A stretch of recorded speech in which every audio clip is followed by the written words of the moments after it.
Палестинский министр иностранных дел заявил в интервью Евроньюз, что ХАМАС не может добиться прекращения огня после того, как в воскресенье Израиль отверг план такого соглашения. Причину Рияд аль-Малики видит в том, что премьер-министр Биньямин Нетаньяху хочет продолжения войны. Israel never gave us any impression that they are looking for a ceasefire.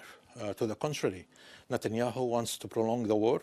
Netanyahu wants to extend the war. He was surprised, as much as all the Israeli leadership were surprised, when Hamas accepted that deal.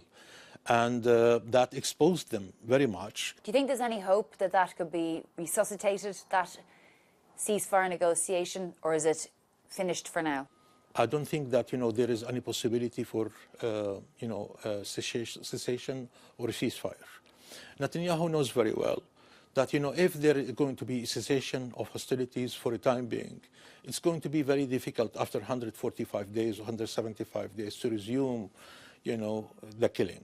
Because, during that period, Americans and many others would intervene in order really to make what is really temporary, to make it permanent. So he's very much afraid of that, because he knows the moment that war ends, his political career will end. Netanyahu and his military advisors would say Rafa is the decisive battle because Sinwar and all of the senior Hamas leadership are likely there, along with the hostages.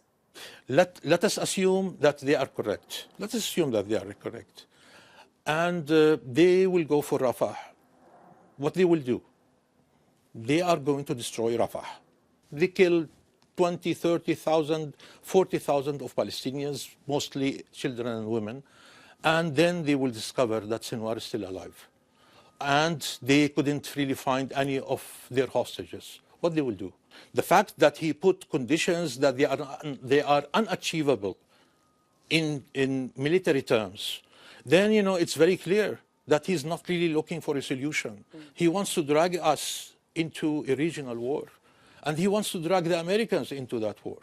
And that's why President Biden was so serious in order to convince Netanyahu not to enter into Rafah.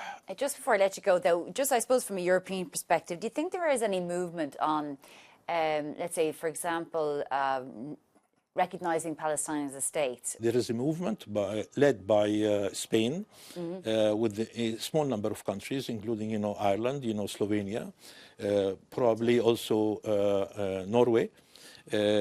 Such countries will recognize, these 3 or 4 countries will recognize the state of Palestine, and I expect them to do so, in the next couple of days.